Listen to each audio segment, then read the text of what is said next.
Hi everyone, what I have here is an SLX Shadow Plus derailleur from Shimano. This is the M675, and since I rode this one all season long, and you can see the scars and bruises, and wanted to clean it up and check the for adjustments, I realized there's no video online for this, so here I am. I also have an XT. This is the RD-M786. As you can see here, if you look at the clutch cover, they are absolutely identical. This one says Shimano on it. This one says SLX, but they're pretty much the same. And that is because the two share the same clutch mechanism, also share with the Deore 615. The XTR, it's slightly different, but for this I'm going to concentrate on the clutch adjustment and repair for the current crop of Shadow Plus derailleurs from Shimano. So here we are. In order to open the clutch cover, you have 1, 2, 3 screws for the cap, and you're going to need a 2mm Allen key or hex key. Alright, with all 3 screws removed, and you have to keep in mind that these ones use a 2mm Allen key. Make sure you use a good quality one, so otherwise you're going to round these up like you won't believe, which I almost did. So, with the 3 screws removed, now you're ready to take off the cover. Cover has a little gasket underneath, and you can see it here at the bottom. In my case, it remained attached to the base, and if you look inside this, it's pretty nice and clean, so no dust or other contaminants ever made it in here, so that's a good thing. Also, looks like this cover has a function of keeping a bit of pressure onto the rest of the assembly, so it has to be nice and tight, not only for that, but to put pressure on the gasket to keep it sealed from the elements. And here is the clutch. It has a couple of components. First of all, what Shimano calls it, trying to be by the manual here. This steel band, they call it the friction spring. This is the actual clutch, the roller clutch, that the friction happens between this steel band and the actual clutch.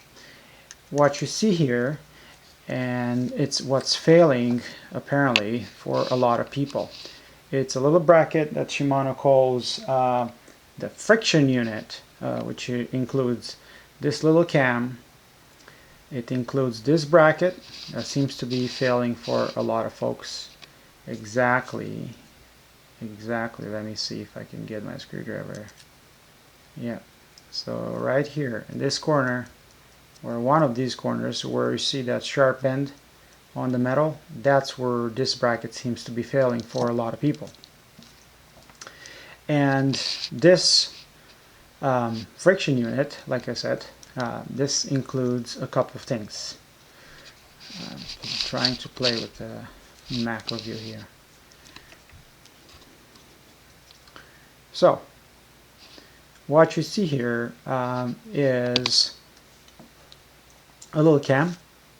You can see it's thinner. It's here on one side, and it gets thicker and thicker. It's a fairly simple mechanism, really. As you engage the clutch, and when you engage the clutch, and they recommend keeping a bit of pressure here when you move that lever, look at what happened to the ends of that friction plate. See how they get close together? So what you're doing right now, you're just applying pressure to this bottom end of your friction spring. The top part, or the other end of it, is controlled by this adjustment screw, and this is what sets your clutch friction. The clutch adjustment is done just by using this little screw. XTR provides a little tiny 5.5 millimeter wrench to adjust this one. This is an SLX and XT is the same, doesn't have it.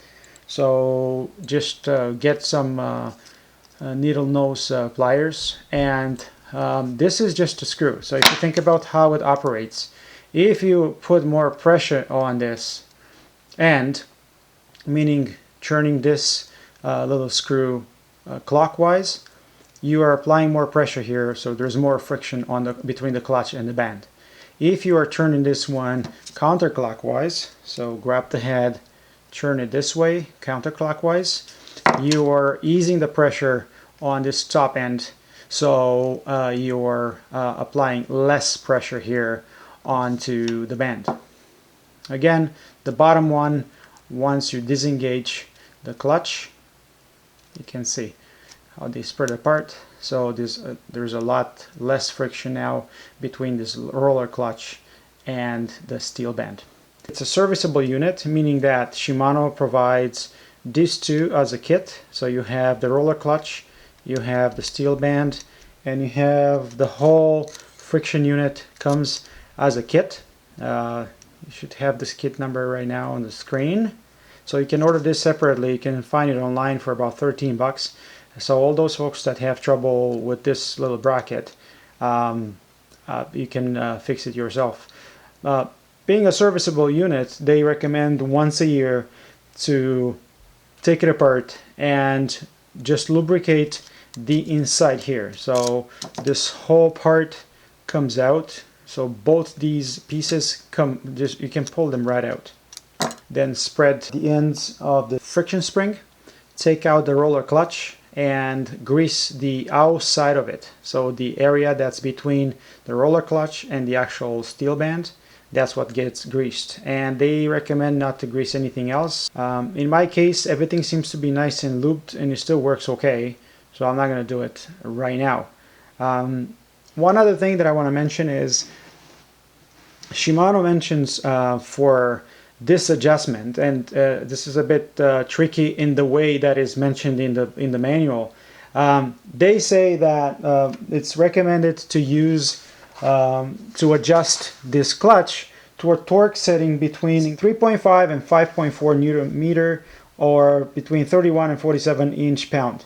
So that's the friction recommended for these clutches. Many folks trying to extend the life of their unit, they set it up to the minimum setting, so that would be 3.5 Newton meter. In order to test or to measure the adjustment of your clutch, you need a torque wrench that can measure down to that 3.5 Newton meter. Put your thumb here on your friction unit, engage the clutch, and now what you're trying to do, you're trying to move the cage, and that's what you're measuring. So get your 4 millimeter Allen key onto the torque wrench. Mine is in, and you're trying to turn it. See, that's the click.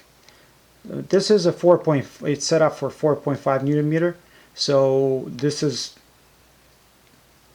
it tells me that the clutch it's set up for less than that, because I can move it for 4.5. I can move it no problem.